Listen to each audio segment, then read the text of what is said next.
Welcome back. One local nonprofit is raising awareness for a little-known, often misdiagnosed, and pervasive disorder. The Picking Me Foundation advocates for people struggling with compulsive skin picking or scratching by encouraging them to choose themselves over their mental illness. Lauren McKeaney joins us with more. Lauren, such a pleasure to have you with us. Thank you. I think you're going to enlighten us so much on this topic because this was a disorder that neither Sarah or I were very familiar with.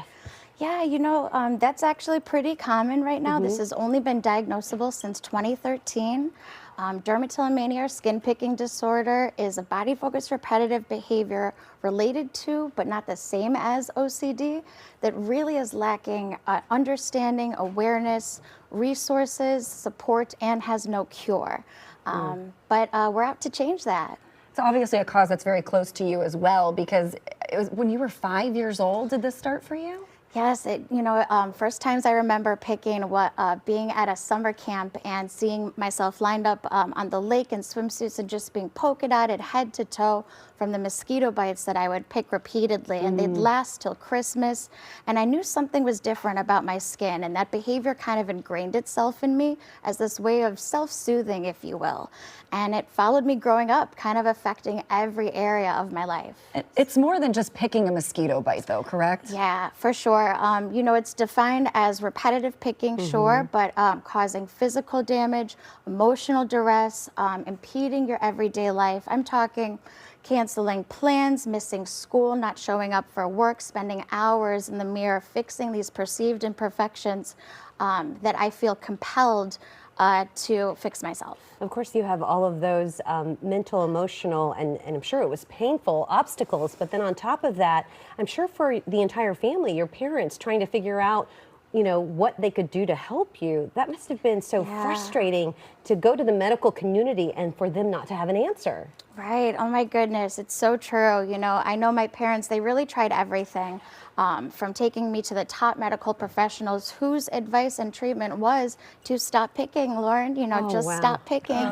And I couldn't, and I didn't know how to express that. And it really became an existence of shame and isolation in a lot of ways that marred and hampered my relationship with my family at times. But I'm so proud of how supportive they've become in my journey with this disorder. And do you feel like it's something that you've been able to control now that you have a diagnosis?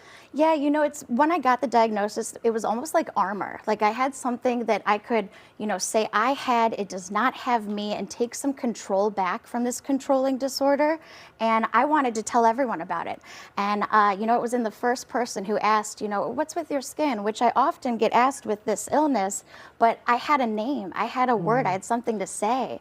And I haven't shut up since, so. Well, because having a real medical diagnosis validated you and your story, and now tell us about how you've been telling everybody about it. Yes, so it really started as an online movement. I had a hashtag picking me, which is all about picking me over picking me, choosing yourself over what chose you.